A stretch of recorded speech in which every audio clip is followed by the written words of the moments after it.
Hey, what's up, guys? It's Bunny. I'm back again for a whole new video. I know it's been about like 2 weeks since I posted a video. Oh, camera's losing its angle. I'm so sorry about that. I've been very busy. I've had a hard time making time to even post a video, let alone whatever topics that I was thinking about posting. It just took time and effort, and I just did not have the. Hold up, why does it keep moving? I'm trying to keep this nicely angled. It's refuses to.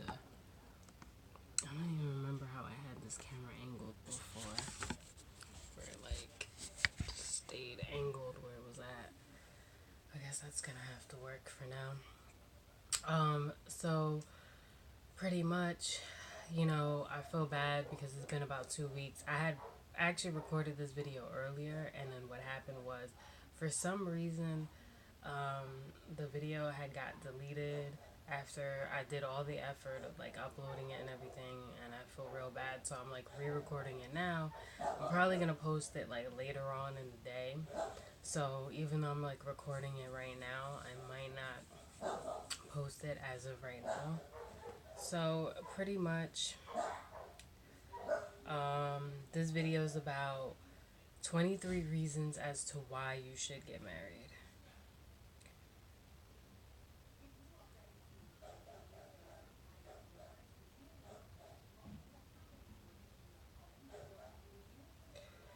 Hold on, let me find it. Mm.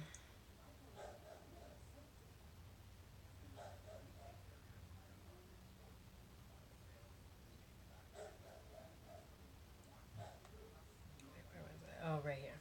Sorry about that. Okay, so the first reason is two residents are cheaper than one.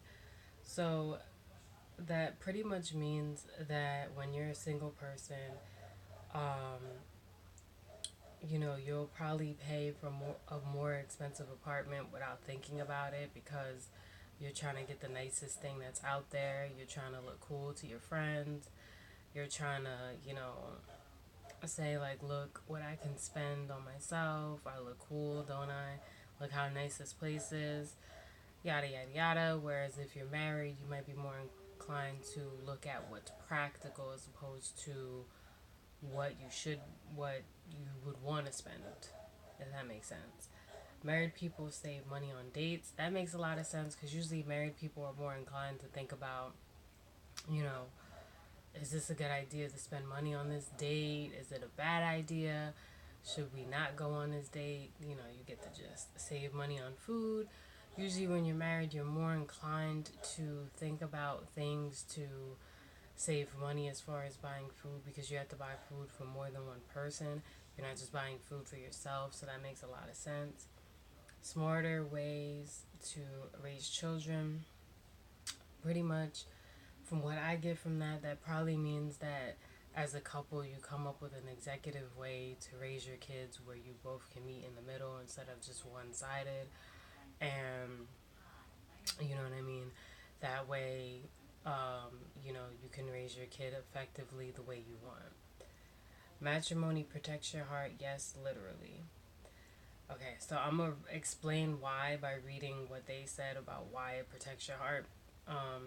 A recent study found that married people have lower rates of heart disease. It's addition to a larger body of research that links marriage to better health. When you're married, you have someone to look out for, and you have someone to help care for you. And that tends to result in overall healthier choices. It's a good way to curb bad habits.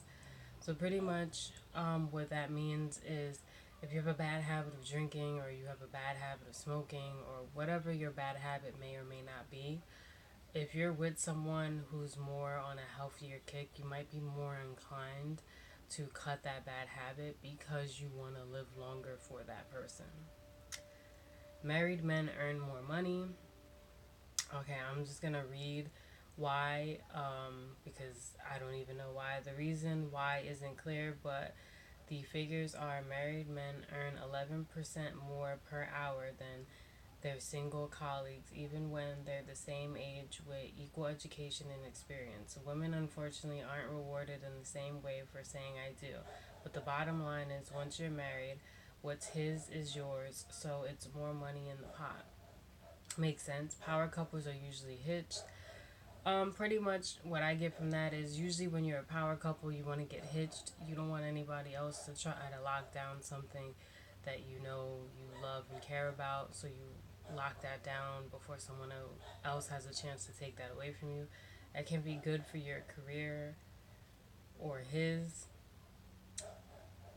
And here's why. If you hold a position where a lot rides on your decisions or you're aiming for such a position, marriage could help secure your job by inspiring you to exercise more caution. Researchers found that unmarried CEOs are prone to make more aggressive and risky decisions and can be bad for business, not to mention your career. It makes a lot of sense because when you're young or when you're like a single person and don't have to worry about anybody else, you just kind of make decisions off the whim as opposed to making a decision considering other people. Married folks know how to get their groove on. People tend to believe singles get more play in the bedroom, but the National Survey of Sexual Health and Behavior reveals married couples spend more time doing and just think not only can you get more action if you're married, but you can also eliminate the annoying debate over your place or mine. That makes sense because you live with the person, you're going to be more inclined to want to do things, especially if you start having kids and your sexual arousal increases the older you get sometimes. So that makes a lot of sense. Retirement, you need a job to access a 401k, and usually you need a taxable comprehension if you're going to contribute to an IRA. If you're married and you can stay home and your partner can stock money away into a spousal IRA for you, that gives it a stay at home spouse a way to save for retirement and gives the working partner an additional tax reduction. Auto insurance is genuinely cheaper.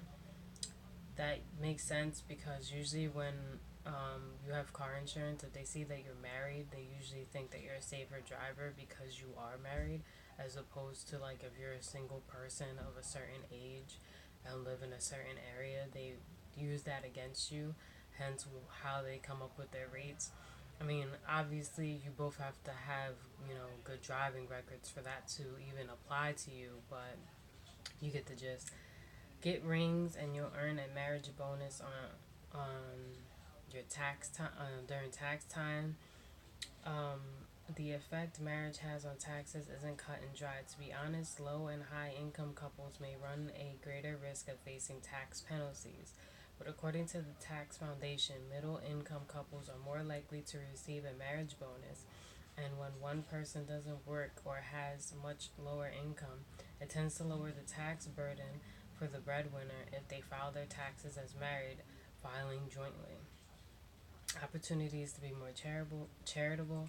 You can give as much as you like, but Uncle Sam only lets you write off so much each year based on your income. If you and your spouse work, your joint income will raise the limits on your charitable donation.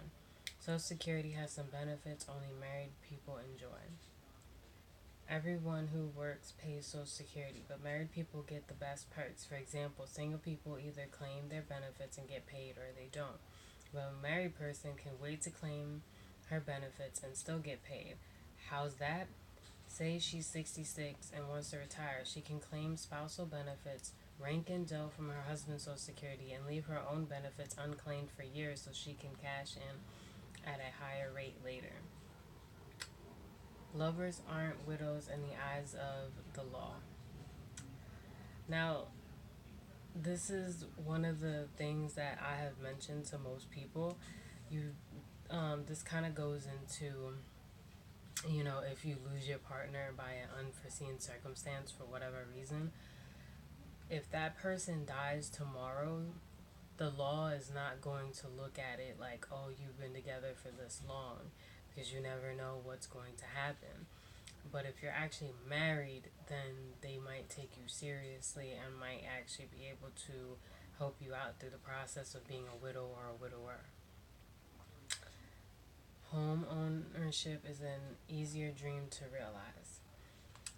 Pretty much what they mean by that is, for example, if you're trying to get a house, if you get it as a single person or by yourself, places, actually, I should say, real estate looks at a single person kind of, so to speak, as a joke, or you get higher rates because they don't take you as seriously as someone who is married, because they're more serious as far as getting a house, and they're more inclined to get a house that they want because they can get it at a better rate because they are married.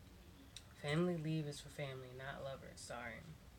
So that pretty much means that everybody has a leave to leave work because something happened, as far as, an emergency or whatever. Every job is required to have some form of that. But when you're married, if something happens to your spouse for whatever reason, the job is morally obligated to actually let you leave to take care of your spouse if it's that serious, and you don't really have to explain that deeply what happened because you're married. Marriage lets you quit the League of Uninsured Americans. So pretty much, there was, in 2013, 41 million people were uninsured, and that pretty much means as far as health insurance. Whereas if you're married, you might be more inclined to get a family plan because now you're married, and that way you can help insure the person if you are married to someone who doesn't have insurance.